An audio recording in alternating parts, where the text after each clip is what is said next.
Good evening, everybody, and welcome to Turning 15 on the Road to Freedom, a conversation with Lynda Blackmon Lowery and Queade Norah. This webinar is part of the Performing Arts Center's PAC in Your Living Room series, and that's a wonderful series of online events that reflect the ongoing creative life of the Performing Arts Center and support the work of the PAC during the challenges of the COVID-19 pandemic.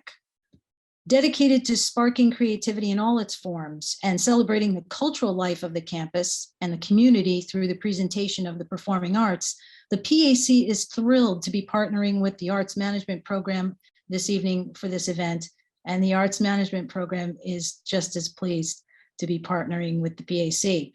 We'd like to take a moment to acknowledge that the Performing Arts Center is a proud grantee of Arts Westchester and the Cornelia T. Bailey Foundation. We thank them for their incredible support of our artistic and educational engagement. Tonight's event will be recorded, and the full recording of Turning 15 on the Road to Freedom will be available as part of the PAC's virtual field trip series for regional schools from February 7th, 2022. If you'd like to find out more, please reach out to the Performing Arts Center. Before we get started, I just want to let you know a few things. First of all, my name is Janis Astor del Valle. I'm a professor in arts management here at Purchase College, and just wanted to go over a few rules of the road, so to speak, as we embark upon this wonderful event tonight. First of all, want to let you know that for technical and security purposes, the chat function is disabled, but we do welcome your questions and comments. So please submit them using the Q&A feature, which is visible only to panelists. And again, this is for security reasons. And I'm going to start by introducing the panelists, and then we're going to show a 20-minute clip from the second act of Turning 15 on the Road to Freedom, and it's a lovely musical theater piece for young audiences, which was adapted from Ms. Lowery's memoir about her experience as one of the youngest activists in the 1965 Selma Voting Rights March. After the video, my very dear colleague Valencia Wallace and I will moderate a discussion with the panelists, and we'll open it up thereafter for the Q&A. So without further ado, let me introduce the panelists. Lynda Blackmon Lowery, producer of Turning 15 on the Road to Freedom and author of her memoir, began her civil rights activism in Selma, Alabama in the early 60s when the Student Nonviolent Coordinating Committee, SNCC activists, organized Lowery and other children and teenagers to participate in the civil rights movement. She marched on Bloody Sunday and Turnaround Tuesday, and she's the youngest marcher to walk every step of the successful march from Selma to Montgomery. Mrs. Lowery's early involvement in the struggle against prejudice has been the foundation for her civil and human rights work throughout her life.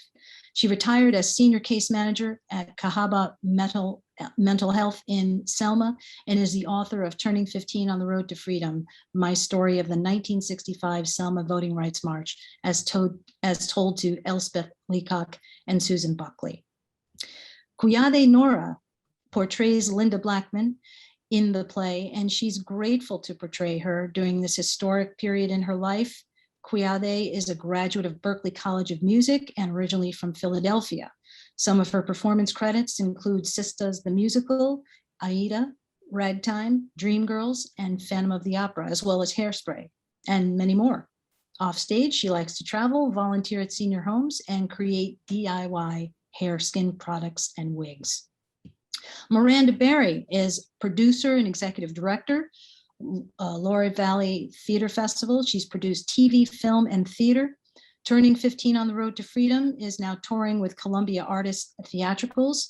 Previously, she was global creative director for Sesame Street, supervising producer of Ghostwriter, founder of the Loire Valley Theater Festival, and an international youth theater festival in France, director of program development at American Playhouse, where she developed over 100 feature films and movies for television, many from plays.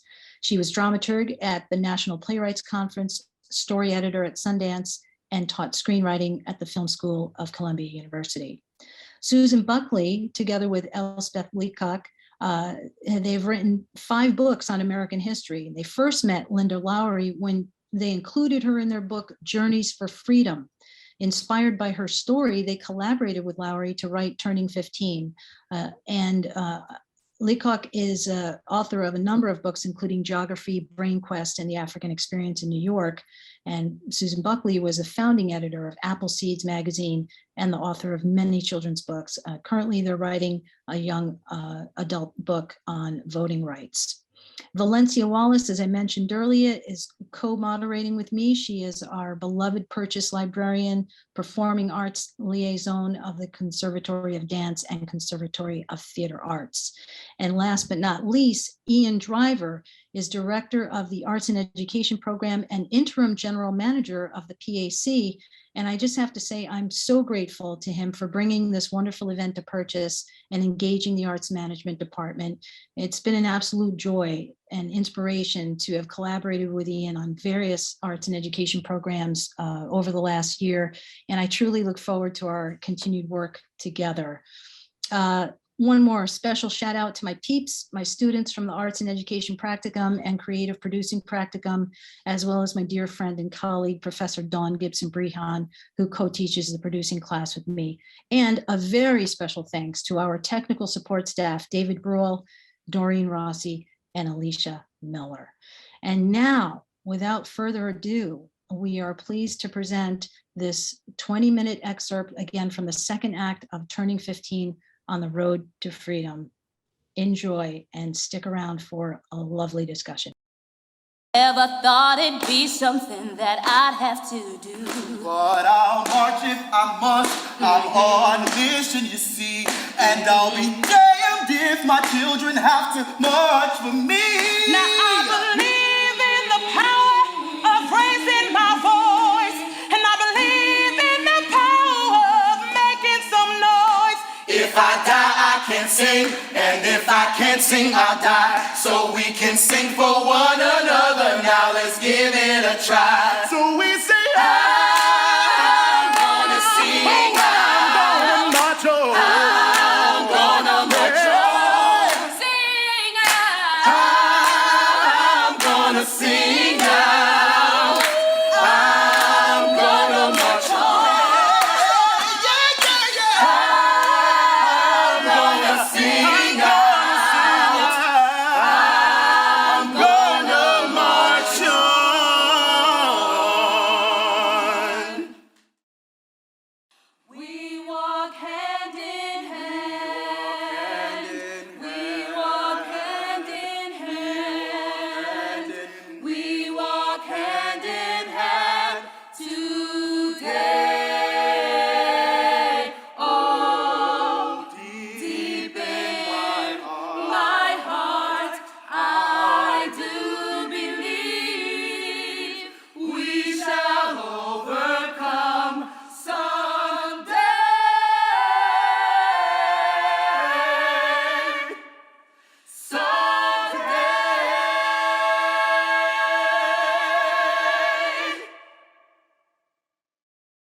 Everything about these marches was well organized.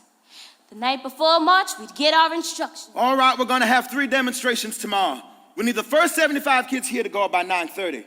Second march, we're gonna send y'all out at about 12:15. Third march, y'all are gonna leave at about 3 o'clock. You got it? Got it. Oh, no, you got it? Got it. We all knew when there were gonna be marches, so we could pick which ones we wanted to go on, and we learned the drill real quick. We went to jail, and then we came back out, and then we went to jail again, be it the same day or the next day. Pretty soon we learned to take our own bologna sandwiches and cheese sandwiches and cookies. And all the penny candy we could get, because jail food wasn't good. If one of our parents or grandparents worked at someone's maid, they were bringing the white people's food home and giving it to us to take to jail with us. Those white people didn't know how much they'd helped us. Now, my daddy didn't work in a white home. He drove his own cab. He went and bought bologna so that I would have those sandwiches to take to jail, too. He was there for me and just wanted me to be safe. Now, If you find yourself in a situation where you might get hurt, come back home. Be careful, Lynda.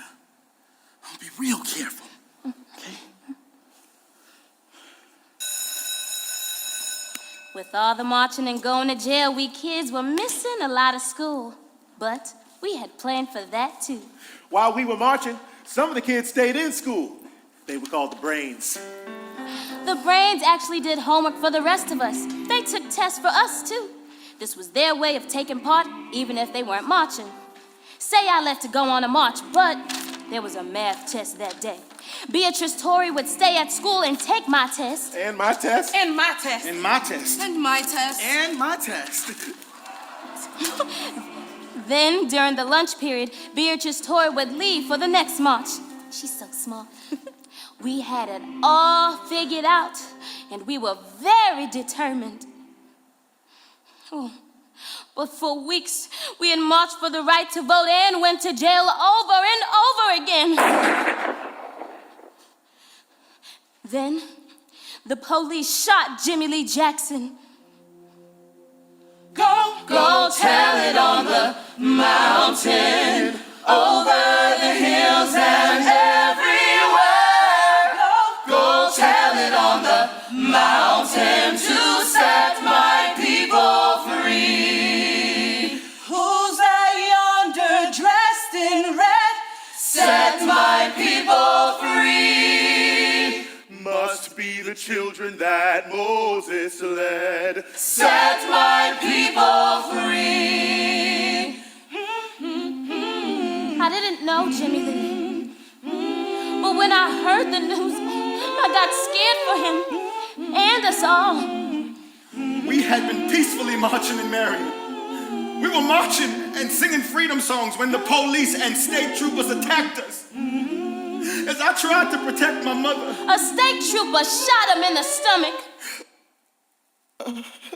Marion was a real small town, so Jimmy Lee was brought to Selma. When we heard this, a lot of us headed to the Good Samaritan Hospital. That was the hospital for black people. It was very small, more like a clinic, but it was all we had. We all prayed that Jimmy Lee Jackson would live. But while Jimmy Lee Jackson was in the hospital, it seemed like everything got more dangerous.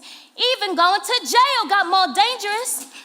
Once, when a whole bunch of us went to jail, Pat Green got sick. We kept calling for a jailer. Help! We have a sick girl here. She needs a doctor. Help her.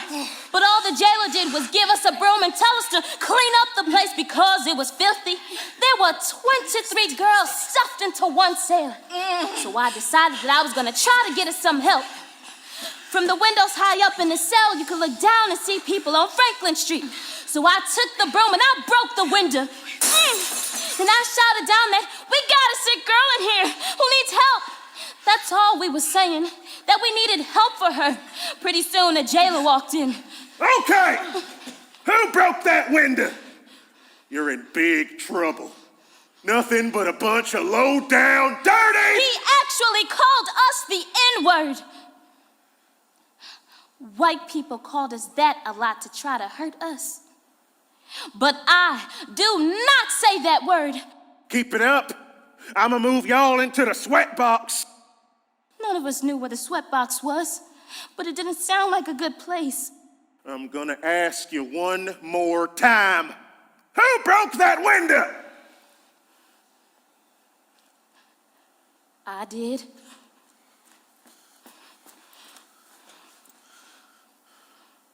What's your name? Lynda Blackmon. My name is Lynda Blackmon. My name is Lynda Blackmon. My name is Lynda Blackmon. All right! Y'all are trying to be smart. Get up and move! That's when he marched us down a little hallway down to the sweatbox. It didn't have any windows or anything. It was just an iron room with a big iron door. He pushed us in, closed the door, then locked it.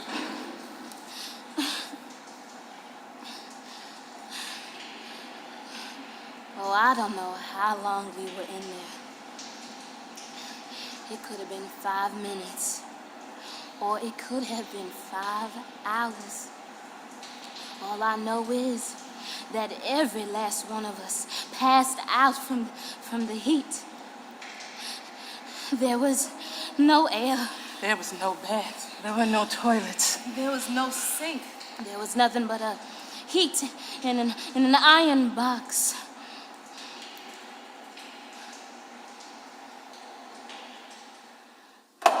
The next thing we knew, we were in a courtroom and a judge was there. Woo! Y'all smell. Just go on and write your name on a piece of paper and get out of here. Oh, if I see any of you up in here again, I'm gonna send you to juvenile detention. Oh, Lord. So I wrote a name from TV like a Howdy Doody, and the others wrote names like Minnie Mouse. The Lone Ranger. Superman! I doubt if anyone even wrote their real name. All that judge wanted was for us to get out of his courtroom.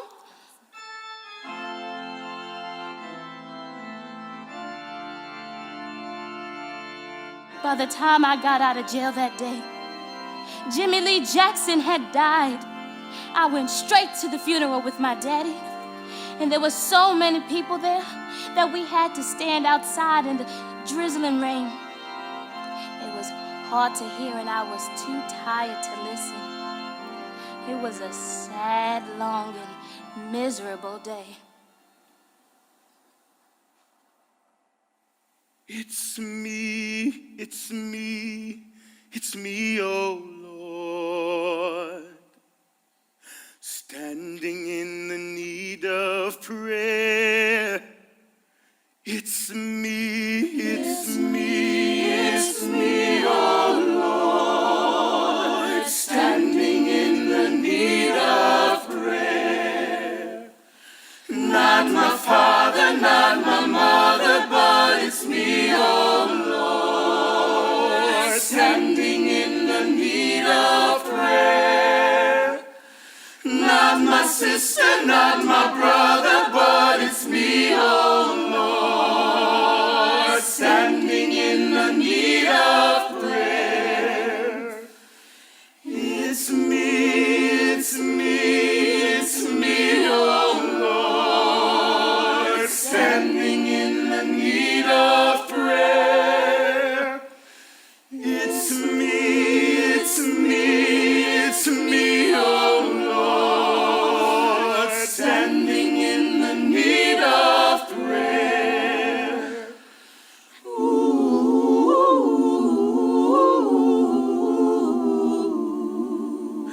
standing in the need of prayer. It's me, it's me, it's me, oh Lord, standing in the need of prayer.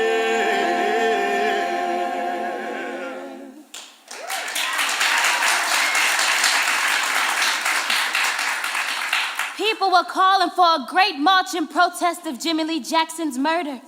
It would be a whole new kind of march, a big march with adults and us kids. Sunday, March 7th. When the day came, we set out from Brown Chapel as usual. I was with Jimmy Webb and 15 of my buddies. Jimmy was our group leader. Stick together and remember, steady, loving confrontation. Marching in the name of Jimmy Lee, break the chains and set us free.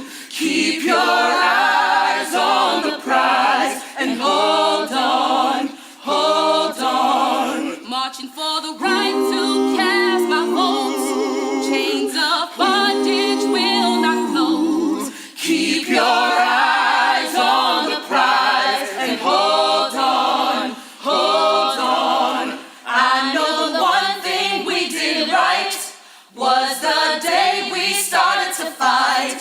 Keep your eyes on the prize and hold on, hold on, hold on, hold on, hold on, hold on. Keep your eyes on the prize and hold on.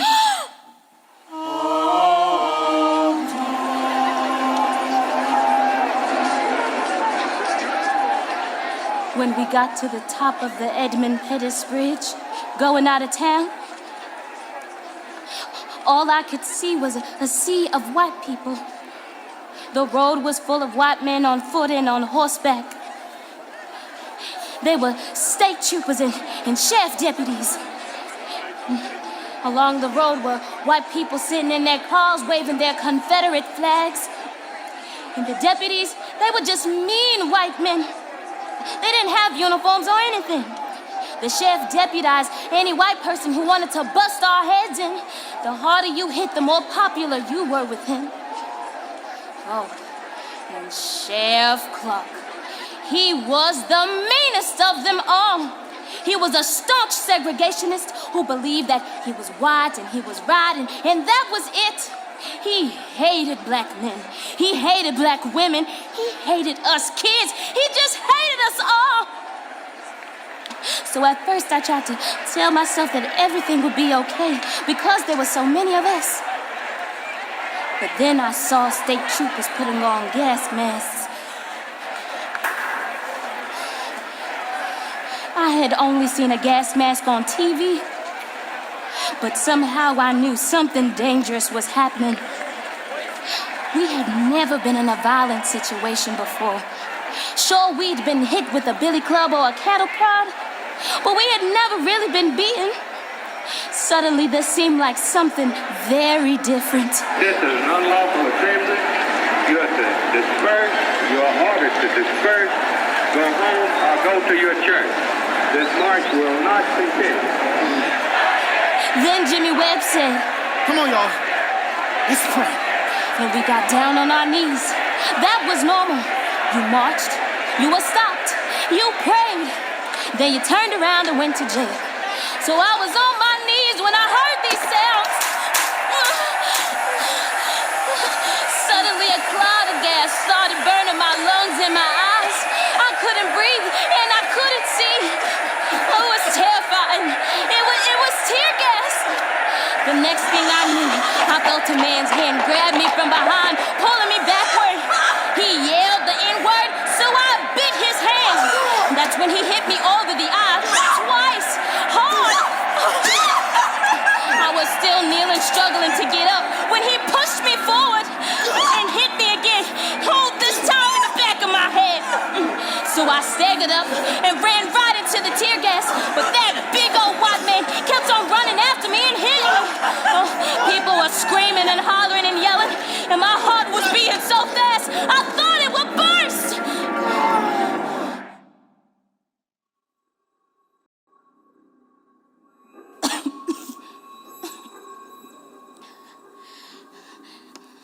I must have fainted, because the next thing I knew, I came to on a stretcher. Some men were loading me into the back of a hearse, but I wasn't dead, and I sure wasn't gonna let them load me into the back of that hearse before it was my time. So I jumped off the stretcher and started running toward home. I didn't know what to do, I just ran. Joanne. When I got across the bridge, that was when I saw my little sister Joanne. Oh, she's dead, they killed my sister. Oh, no, this girl ain't dead, she just fainted. Oh, so I slapped her across the face, to try to wake her up. And when Joanne opened her eyes and looked at me, she started screaming. There were troopers all around, and I was sure one of them was gonna hit me again. So I grabbed her hand and jerked her up and started running. And we didn't stop until we got to the First Baptist Church. Joanne. Oh, lots of people were there who had been hurt. Everyone, wash your face, hands, necks, and arms too. Any part that's been exposed to tear gas. This child is bleeding bad. She's gotta go to the hospital. I didn't know what he was talking about because Joanne wasn't bleeding. She's bleeding from the back of her head too. Oh, come on, child, you gotta go to the hospital. No, turn her loose. So they took me to the Good Samaritan Hospital, but there were white doctors there. And in my mind, it was not a good day to see white people.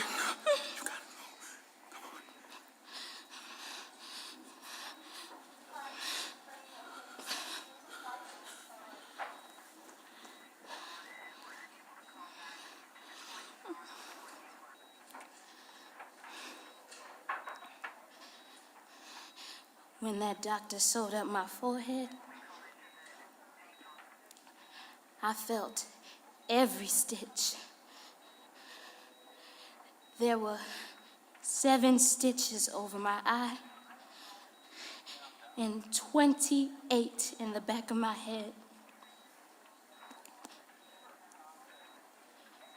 While I was getting stitched up, people across the country were watching a special news report on TV. They saw what happened to us in Selma. A day that report is called Bloody Sunday. We'll walk hand in hand. We'll walk hand in hand. We'll walk hand in hand today.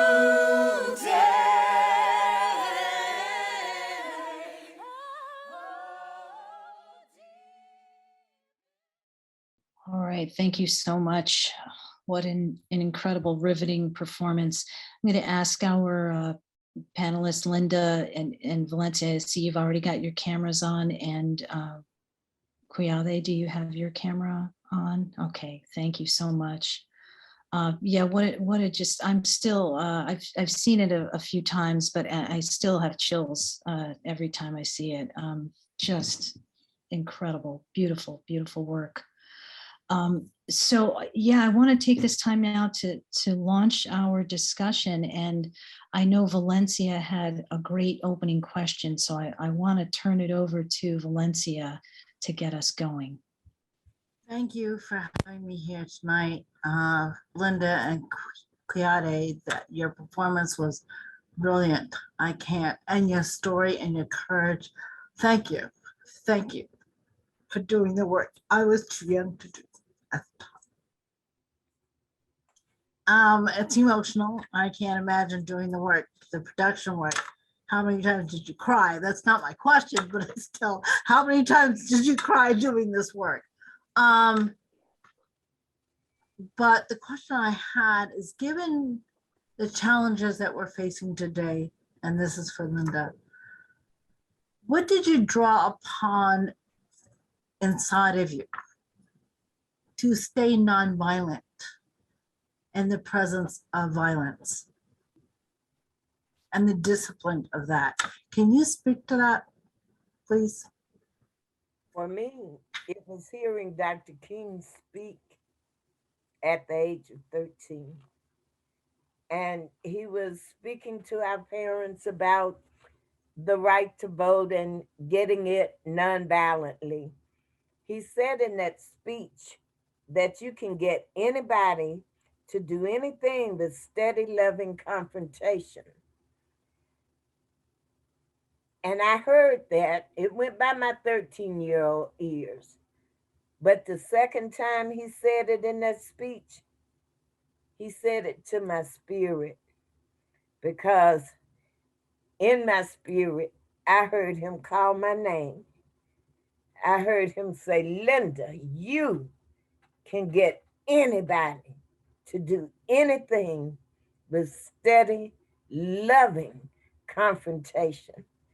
And we also had been taught by people from the Student Nonviolent Coordinating Committee, SNCC, Dr. Bernard Lafayette, John Lewis, Jimmy Webb, James Orange, and from SCLC, the principles of nonviolence and the importance of not fighting back.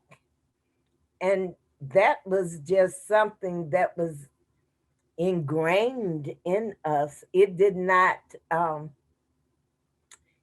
it did not come to mind to fight back. I think the scariest thing during that time for me was not we knew who was under the sheets. So it was not the white people beating on us or whatever. I think the scariest moment I had was hearing Malcolm X speak. Malcolm came to Brown Chapel Church. Dr. King and Dr. Abernathy had been arrested with about 500 of us kids. They had let the children out and Dr. Abernathy out, but they kept Dr. King in jail. And Malcolm came, and I was in the choir stand behind him singing that night. And Malcolm said, okay, and I'm paraphrasing in essence, okay, you've tried the nonviolent thing. You've gone to jail. Now it's time to pick up this gun and fight for yourself. And I was like, that man want us to pick up a gun? Oh my goodness, we'll all die then. I mean, that was like one of the scariest moments because I said to somebody in the choir stand, I say, that'll let them white people kill all of us and nobody will ever say anything. I don't want to follow him. And at the time, I was 14 years old. And no, I did not want to follow him. I thought I would stay alive being nonviolent. And I know a nonviolent movement can work because I was a part of it. It worked. And people can vote now because it did work. Thank you. Thank you for sharing that. Thank you. That's such a beautiful point you make, Lynda. Well, I'm wondering, looking at some of the activism that's been happening over the last several years, we look at this generation of young activists, what lessons do you hope they can learn from your experience? I like to paraphrase Common from the song Glory. Common says that, you need the wisdom of the elderly, of the elders and the energy of the young. But Lynda Blackmon Lowery says, you truly need the wisdom of the elders because if you don't know where you've been, you aren't going to know exactly where you're going. But we need the energy and knowledge of the young. So I think young people have the power now to do a job we did not finish in the 60s. See, I often use the word unity in the community because that's what we did. We brought unity to the community, and that community was the United States of America. That was not Black history. We wasn't dealing with what happened in the Confederacy. We wasn't dealing with the Black history. We was dealing with and making American history. And people need to recognize that and go on and own it and let it be what it is. Now, young people, you're dealing with a much harder job. And I've said this before, and I will continue to say it. You're dealing with a much harder job than we ever had in the 60s and 50s. We knew who our enemy was. You don't know who your enemy is. We knew back then our enemies did not look like us. You walk out your door, your enemy look just like you every day, and you still cannot recognize that enemy. So your job is to put the word human back into the word humanity. And I cannot get that out of my spirit because I believe once that happens, there will never have to be another fight for a right. Everybody will have that same humanity and will be human beings. Some of us now don't act like we are, but you know, that's a whole nother story. That's a part two to the play, right? Yes. Well, you know, there's a question that's come up. I do want to, I did have a question for Queade, but I wanted, there's a really good question that's come up in the Q&A. So I want to, it's very relevant to what you're just talking about, Lynda. And the question comes from Emily Kopstein. She asked, do you think the term nonviolence has been appropriated in a way? I could be wrong, but I feel like people equate property being ruined to violence. But I feel like nonviolence was meant to say not to hurt other people. I think a lot of the protests these days are being labeled as violent when they are actually nonviolent. The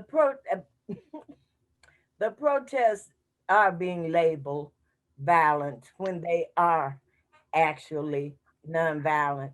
And see, that's why I need people to read, go back to that history, look at what was done and how it was done. Nonviolently, we changed the nation because we were nonviolent. We let you do that slap and turn the face and slap the other side. And it was not something that we thought that we had to react to. Right now, I want people to learn what nonviolence really means. And it's gonna mean a different thing to each of you. But it's gonna mean something that I do believe will help all of us.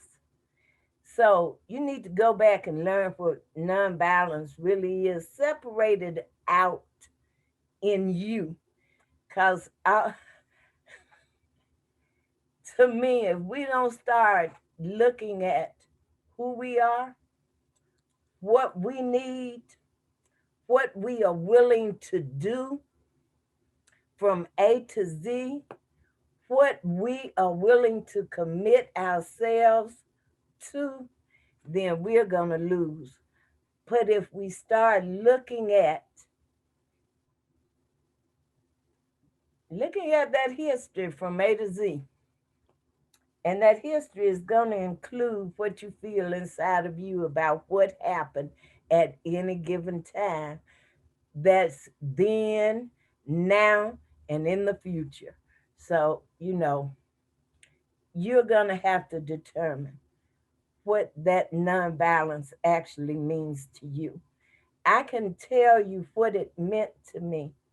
At the time, it meant life to me, because if my daddy and other men had gone out and tried to fight, say those state troopers or even those sheriff's deputies, with what they had, their little shotguns and hunting rifles,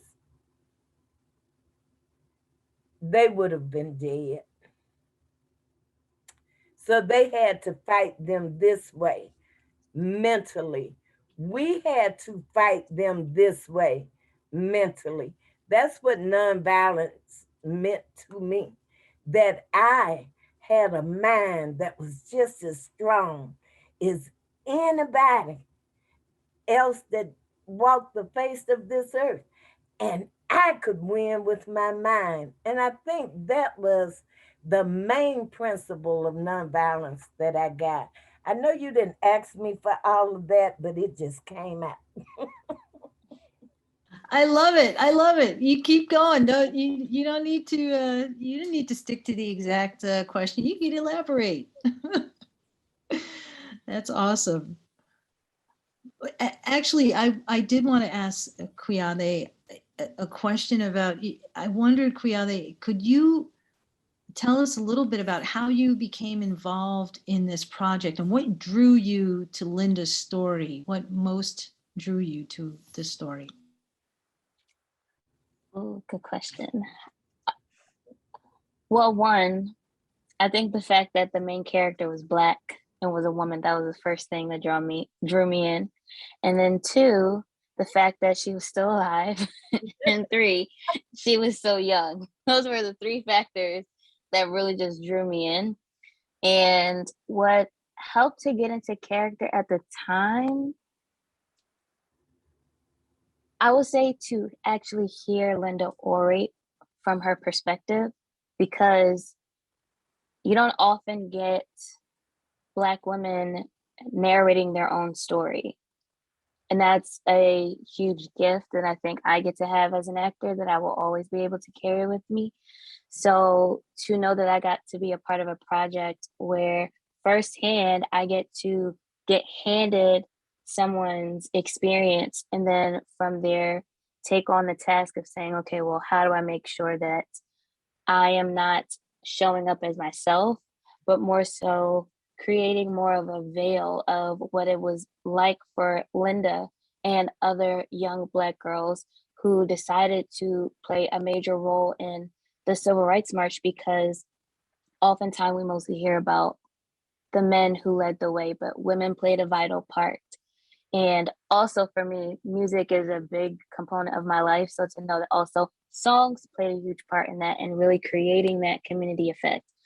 So those are the main points that stuck out to me that made me want to be a part of this project, because it also connects to what would help more today in terms of how people protest, but also what kind of led into how we have grown into protesting today. Has it changed the way you, Queade, has it changed your perception in this time in like the Black Lives Matter movement? Has what you've learned and experienced from Lynda's experience and also from the history that's, well documented, in a literary form and also visual form, has it changed how you respond to your peers in terms of activism today? Oh yeah. I think the biggest way is by choosing where I feel like I have the most power to protest.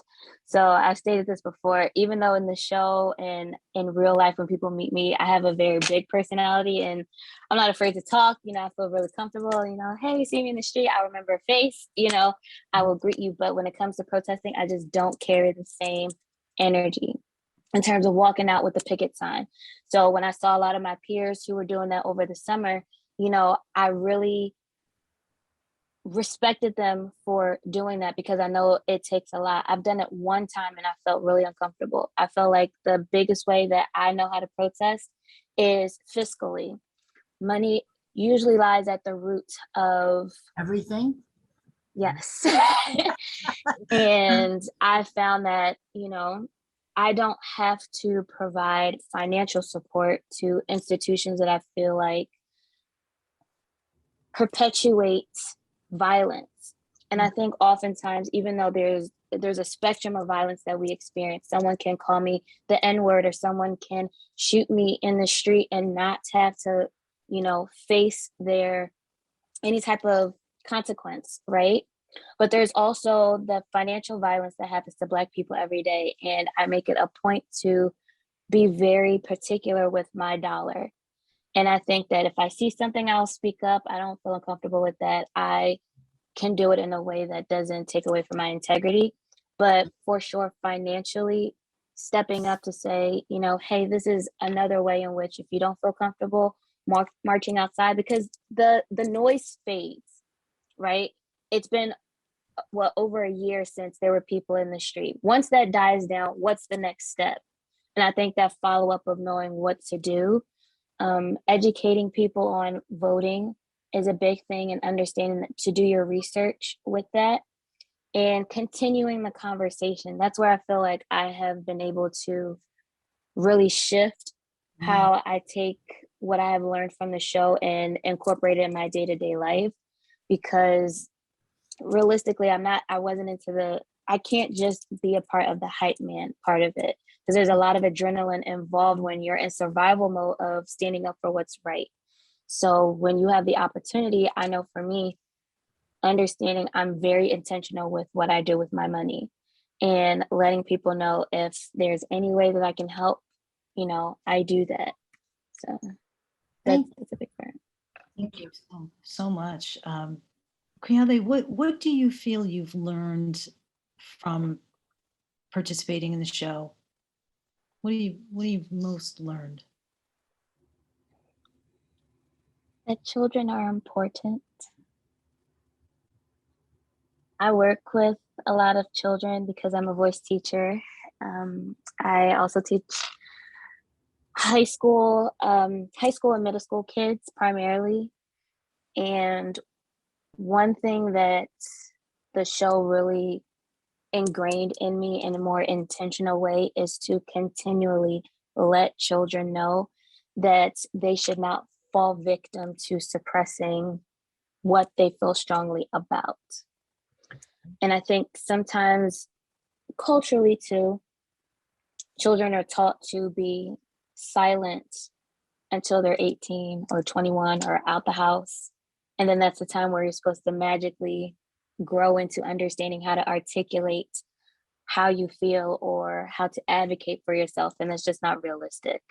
And I think to know that from the show, the reason why we were able to gain the right to vote is due to the collaboration between adults and kids, changed my perspective to say, okay, if I'm going to be the middleman, essentially in my day-to-day life, it's imperative and it will behoove me to take on the responsibility to let kids know your age does not dictate the impact that you have on adults. You're not too young to do something really important.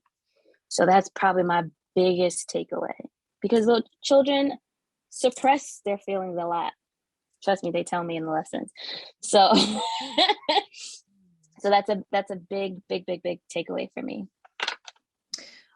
Two more questions for you, Queade. First one, Emily Kopstein wants to know, do you consider yourself a method actor? Oof. To be honest, I haven't defined what method I use when acting as of yet. Reason why I hope this doesn't destroy you, but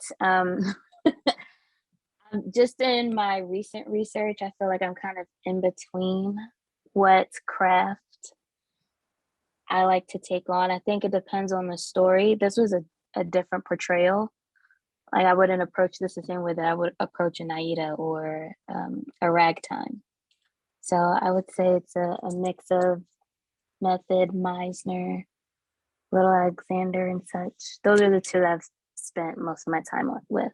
But yeah, a little of everything. That's a really good point, that different plays, different characters, performances require different methods. Along those lines, we have another question. Mick Grenzy asks if you feel much closer to Lynda, both through her story and as a person, because of your portrayals. Yes. It's funny. I feel like, Lynda so graciously, and I think spiritually, if anything, saw my headshot and connected with me from that. And then when I got to actually meet her, and I was like, oh snap, it almost felt like we had already known each other by the time we met each other. So then to actually connect her story, her words, to then actually getting to sit and be around her, it blended. It was so seamless. I like to piggyback on something, a theme that both you and Lynda have been speaking about, in terms of the spirit, in terms of, mostly we find fighting from the inside, right? I think that's a very Western thought system, right? But the true fight in a lot of warrior, paradigms is on the inside, right? Mhm. And what I'd like to speak to is like in Lynda, when the story is when you're telling your story and you're on the Edmund Pettus Bridge and you see all this power, negative energy, life-threatening negative energy coming at you, you prayed. You prayed. That kind of, could you both speak to that? Because you were talking about Queade, you were talking about how there were no coincidences, right? She chose you, you chose her. In some way, you're together, right? Yeah. Your bond will probably last, hopefully, for the length of your life, right? Over time. And Lynda, you talk about how, when this kind of visceral reaction to Malcolm X, who was like, come on, guys, this passive stuff isn't working. This is what you really need to do. And there was something inside of you saying, yeah, no, I don't think so. So there had to be some spirit, there's a difference between religion and spirituality, but can you just speak to both of you, Lynda? You can go first. Like what was it? Like, pray, just kneel and let's just give, let's let power take over. Can you speak to the importance of that in that moment? I have always felt that the children of Birmingham in 1963 and the children of Selma in 1965 were ordained to do the job they did. I felt it in my spirit at 7 years old when my mother died. And I kept hearing the older people say she wouldn't have died if she hadn't been colored. Growing up in Selma, Alabama, I knew white people didn't like black people and black people didn't like white people at 7 years old. But at 7, I made a vow. And I grew up in church. So when I made this vow was made between God and me, that when I got big, I was going to change things. And nobody would ever have to grow up without a mommy again because of the color of their skin. It has always been something in my spirit that led me to do the things that I have done in my life. And I can't explain it any other way. It's a part of me. It's inside of me. It's a part of my DNA. So it's in my spirit. Yeah. So beautiful.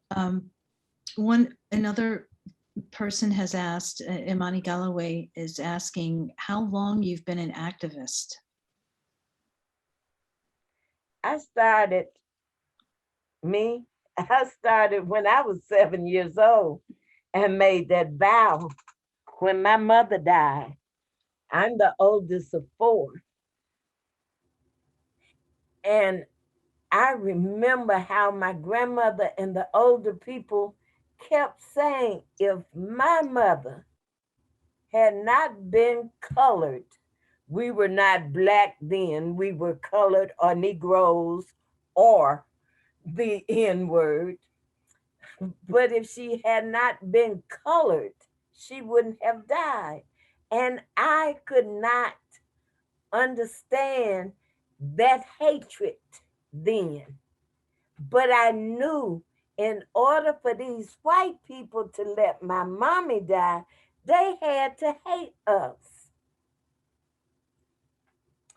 I remember telling somebody for a long time in my life, between the age of 7 and 13, I sat on that proverbial racist fence. I hated, and I was being hated. So I knew what it was to sit up there. But I am so happy I am so at peace to be able to say at the age of 71 that I actually hate no one. Dislike a lot of things, even dislike some people, but I hate no one. And I remember just hating white people at 7 years old and still not understanding what it was and what it was doing to me. But I also remember that it took me 40 years to be able to tell you anything that happened to me, or my mother, or my father, my sisters, my brothers, growing up in the South. It took me 40 years to be able to talk about anything. And now I'm going to talk as long as somebody's listening. And if you don't listen, I have a tape recorder. I tape myself and talk. So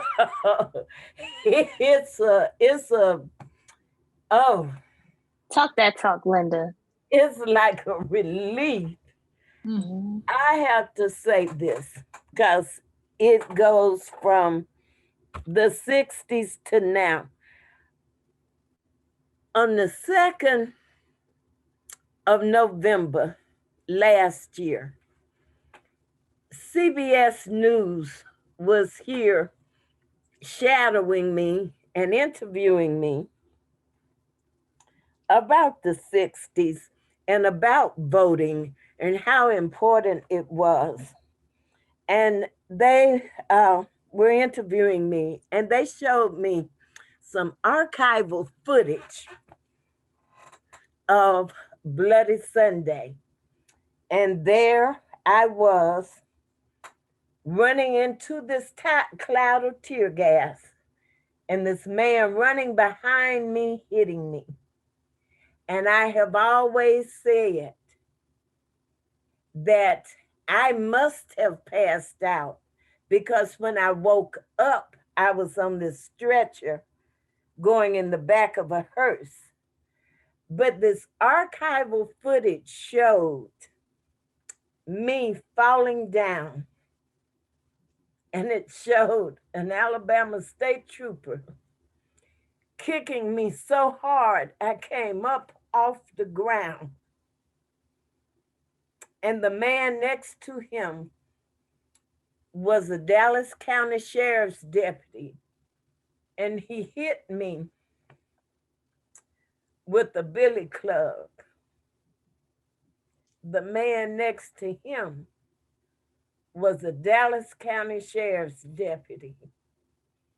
He kicked me, and then he hit me with this billy club.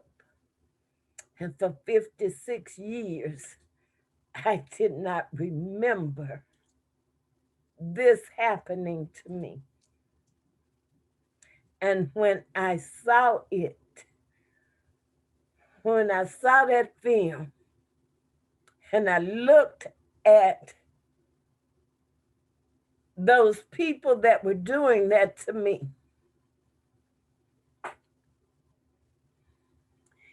on March 7th, 1965, I saw the same look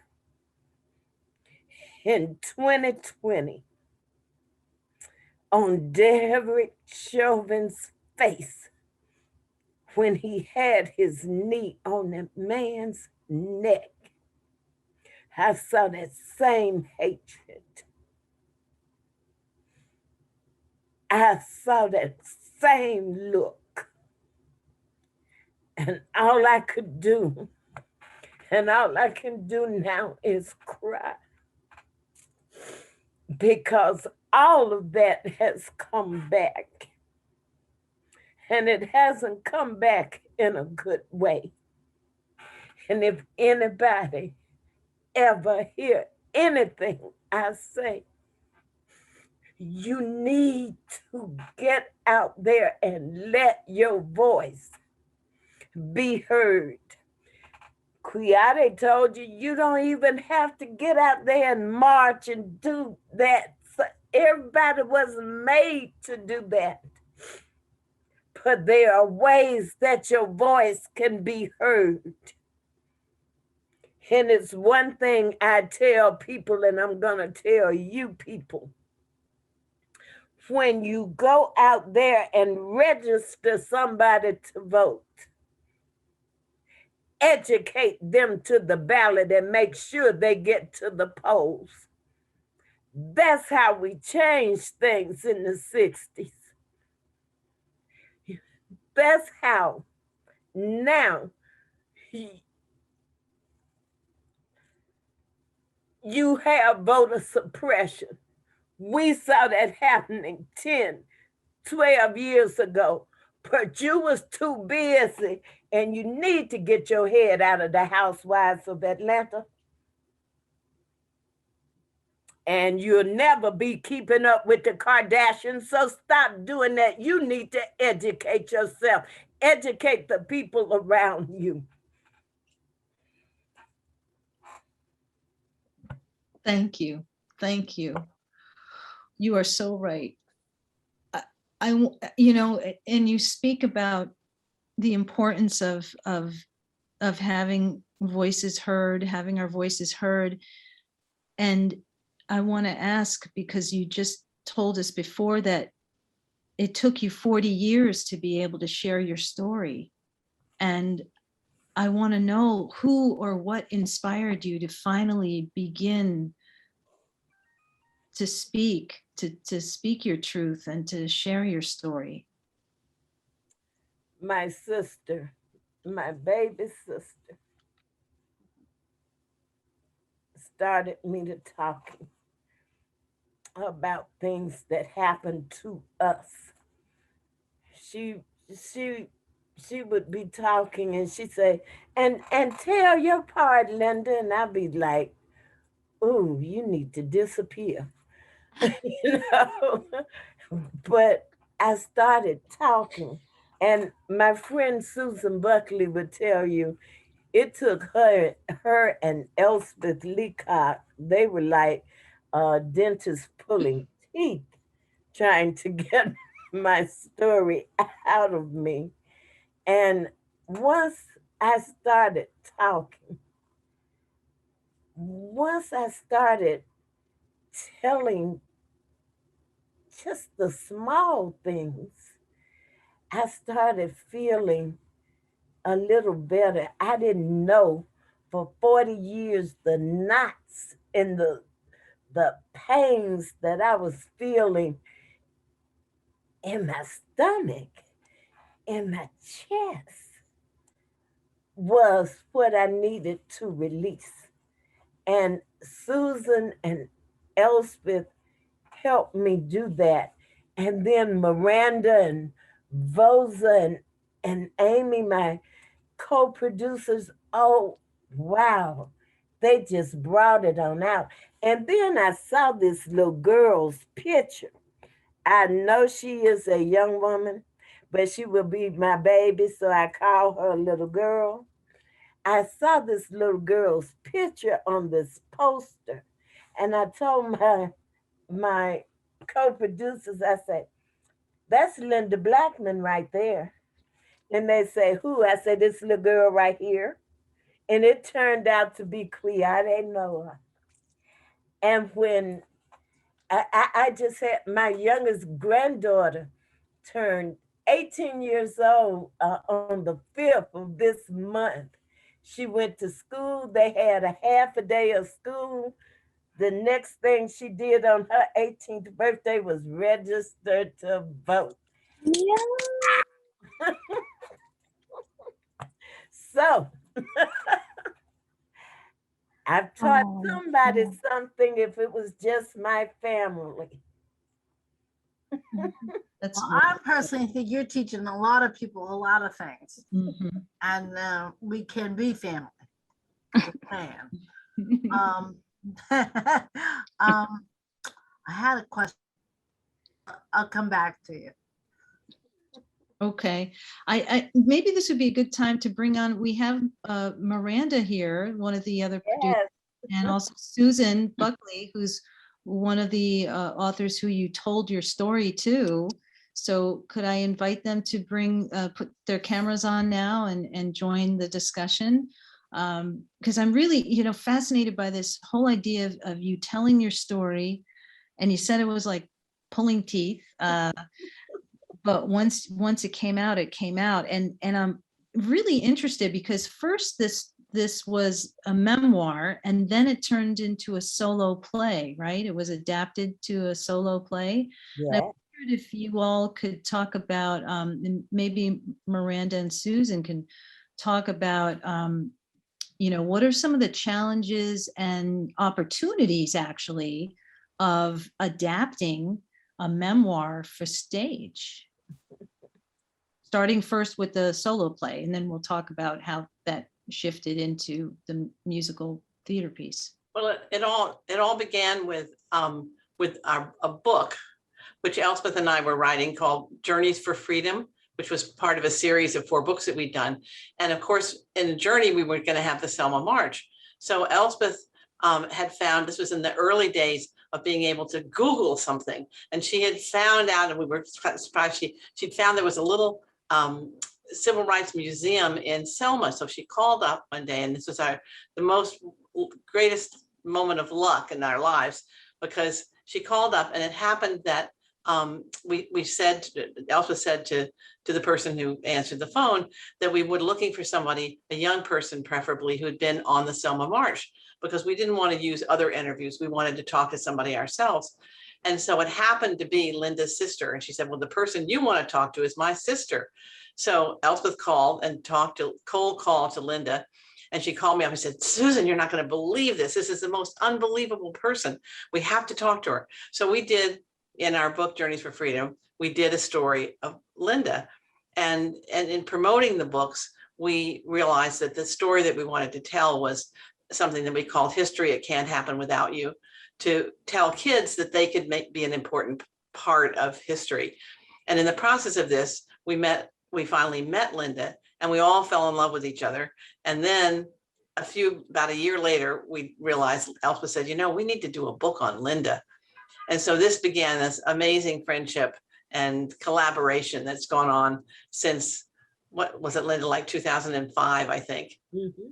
And then along the way, we met Miranda, and Miranda, thank goodness, is the person who is responsible for, really through her good works on all levels, for making the theatrical production. But I can't tell you all how much Miss Wallace was saying something before about how often did you cry, because it's been such a desert of COVID desert of the project, and just being with you all tonight and hearing the questions and makes me cry. So it's been an amazing journey. Love you, Susan. Thank you so much, Susan. Miranda, so then you had this wonderful source material. How did you go about adapting it? Oh, I think yeah, so it's kind of, I think another person, a wonderful man from Clearwater High School in Florida who met Lynda in Selma, described that meeting as divine intervention and love at first sight. Right. And I think that's what happened to that me way too. And I think it's what happened to Susan and Elspeth. There's something about Lynda that has to do with divine intervention and love at first sight. And Susan, I'm so glad you're here. I didn't see you in the participant list, and I was texting you saying I thought you were going to be here. The video was turned off, so I couldn't get on. So anyway, I'm thrilled that you're here, because it really does all start with Susan and Elspeth, who, through the divine intervention of Sister Joanne, we have 30 hours of interviews with Lynda, managed to meet Lynda and discover her story. So my wife, Charlotte Sheedy, is a literary agent. Yay, Charlotte. Represented this book that was being written. I was just out of working for Sesame Street at the time. I didn't know about it, but Charlotte, it came out the same year as the movie Selma. And so Charlotte's first thought was, oh, rats, there goes my movie sale. But her second thought was, this is a wonderful first person memoir by a young person. And Charlotte's daughter is an actress known as Ali Sheedy. And she was teaching at LaGuardia High School at the time, working with young actors there. And Charlotte asked Ali, do you think you might have a student who would be interested in working on creating a one-person adaptation of this book? And maybe we could do it in libraries and schools and things like that. So that's what happened. Ali and Damaris Obi worked on this for a year while Ali was teaching at LaGuardia, and Damaris was, I think, a junior at the time in high school. And then they did a workshop of it, which I came to see, and Lynda was there also, and Susan and Elspeth. And I was so bowled over by the power of this story, and also watching the students from LaGuardia, who were all the same age as this character, watching this experience. And there was not a dry eye in the house, and people didn't just applaud, they leapt to their feet at the end of it. I mean, it was so powerful. And I thought other young people deserve to hear this story and see this story. So I had the crazy idea that I was going to produce it as a play. And I raised a little bit of money and took it up to Hudson, New York, where I live.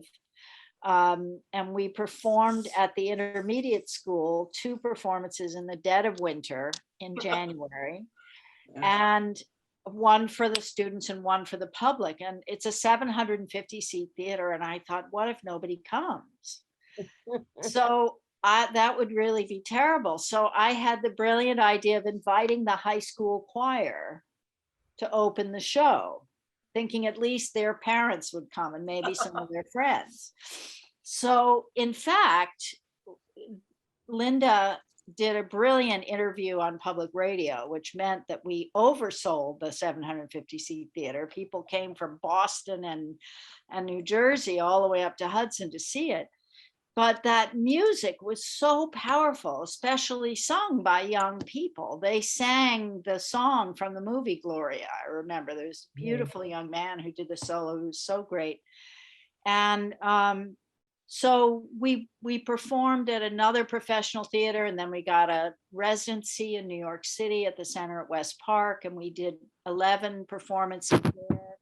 We did performances for schools in the week and general audiences on the weekend, and most of those performances sold out.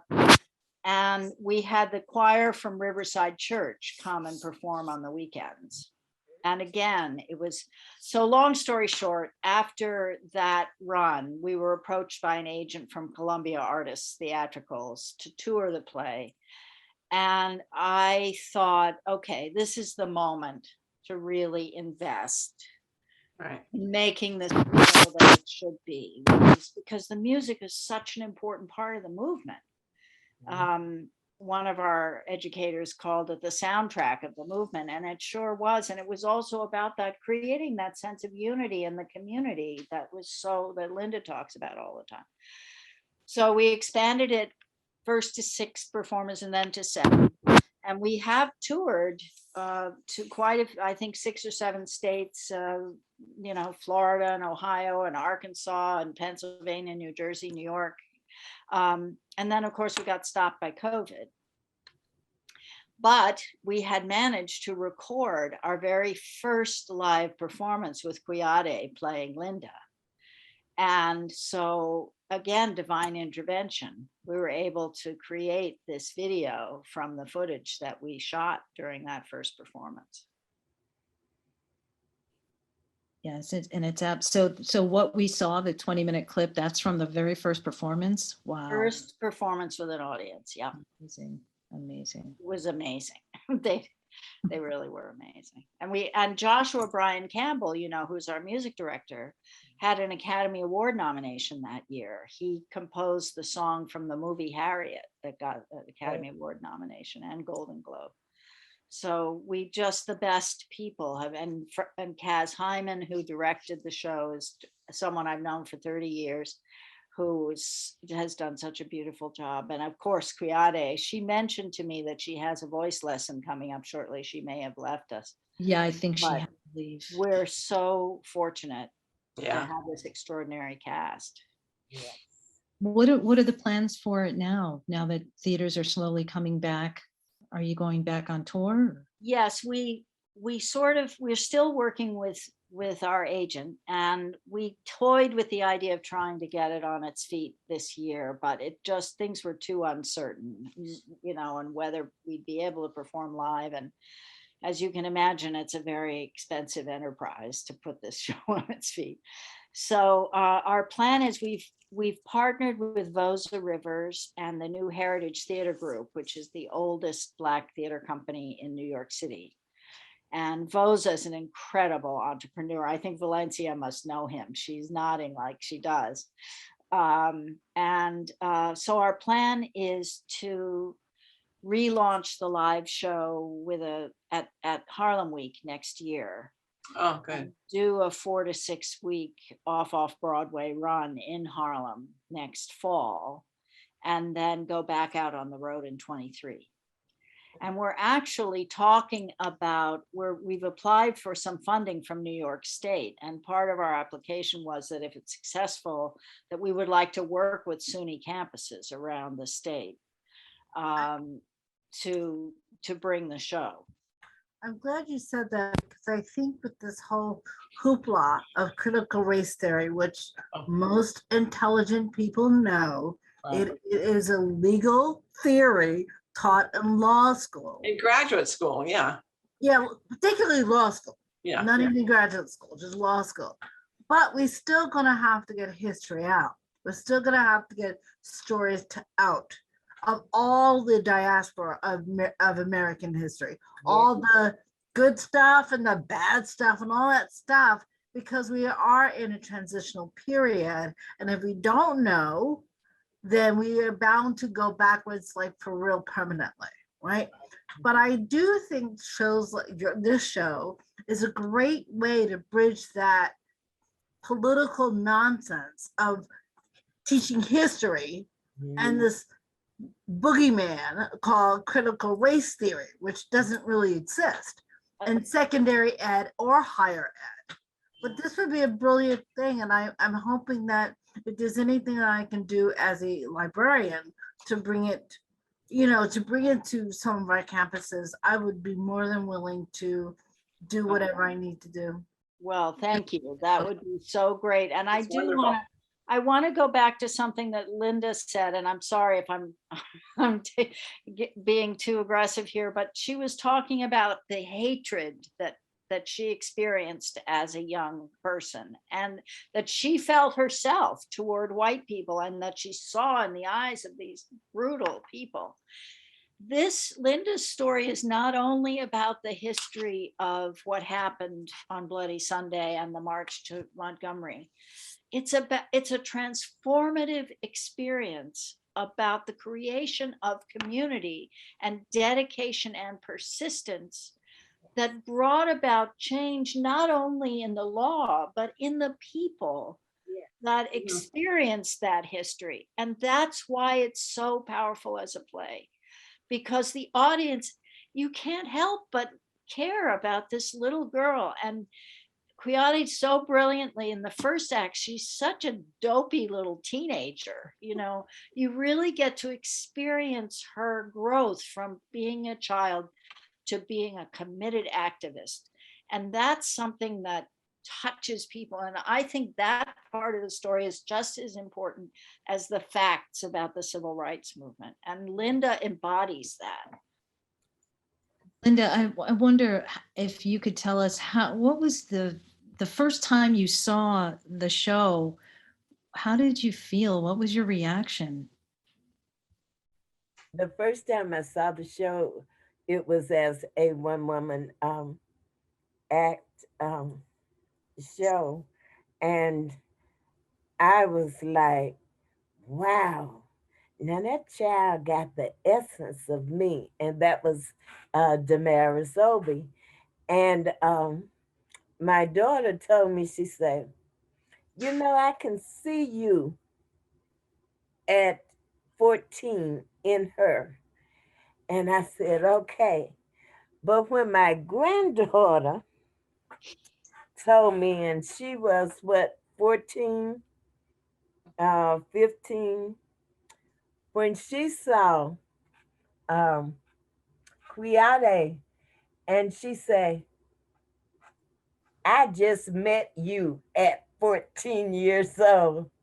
That was something. Every time I see the play, I end up crying. I mean, it brings so much, you know, to me. It's like I miss grandmama and I miss daddy, and you know, I miss my sister Jackie now who has passed, and I miss my friend Pat and my friend Beatrice. I mean, it brings up so many things, but all of them come together, and by the end of the show, it's soothing. And I feel good. It's awesome to see somebody playing me, and I'm alive to see it. Oh, You know, we just, and talented too. She is so talented. And I said, oh yeah, that's me. That's me. you know, in the few minutes we have left, I wonder, Lynda, could you tell us, you know, what advice you have for some young people who are struggling, who are still feeling disillusioned and jaded and feeling like change is just taking too long to happen? You know, I've talked with so many young people who just feel disillusioned and hopeless, and it really saddens me. And I wonder, what advice do you have for them? What kind of hope can you offer them? I often tell people, and I forget, can't recall who this quote comes from, but you're gonna have to be the change you want to see. Nothing is not is isn't nothing will happen without you. When Susan Elspeth and I would do history, it can't happen without you. That's what I'm recycling that, because nothing, no change will happen without you. You have to be the change you want to see. You have to make it happen. How do I make that happen? Look inside of you. Get the things that you like that are inside of you. Enhance on them. Make them grow. Then the things that you dislike inside of you, either get rid of them or change them. You have to be the change you want to see. And then when you look at that person next to you, that person is going to have something that you're going to like, because you have that same quality. So get to be the change you want to see. And I bet you when you find somebody that you start talking about something you want to change, there's somebody that wants to see the same change, because we are now young people, old people, all people, we are now realizing that what happens to one is going to happen to all. If you're not breathing good air in Alabama, you ain't going to be breathing good air in New York either, or Pennsylvania, or Europe. What happens to one is going to affect all. That's why we got to put human back into the humanity. and work for that unity again. But we got to work together, because now you still don't know your enemy, but your enemy more than likely looks like you and not me. She is a force of nature. Oh, okay. So beautifully said. Any last questions that anyone has for Lynda or any of our other panelists? We've got just about a minute left. May I take that minute to say thank you? Thank you for sharing the play, the story. Thank you for sharing my co-authors, my co-producers. Thank you for sharing this.